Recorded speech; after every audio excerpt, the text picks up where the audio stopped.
Nós está abrindo para turistas, não?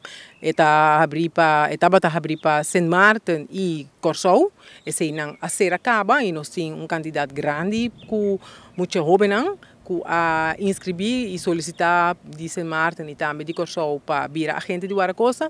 E agora aqui está uma boa oportunidade para evitar tudo jovens de Aruba para vir cerca de nós dia 1 de maio, é dia de Assunção, que a minha tem open dag na Marinheiros Caserna na Aruba, para todo jovem, gente mulher e gente homem entre 18 e 25 anos, para bem inscrever, bem informar, se não está interessado para vir a gente de Guaracosta.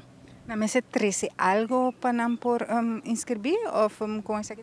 Sim, é necessário para o jovem ter presente com seu ID e também seu papel de bevolkingsregister e também seu diploma para assim nós podemos registrar emissora para por tem parte caminho nós também fazemos a seleção de jovens para Aruba que também participar do estudo. É importante para indicar nós temos hobby inscrição, pero no final a seleção também está 21 jovens, de qual 7 de Curaçao, 7 de Aruba e 7 de Saint Martin.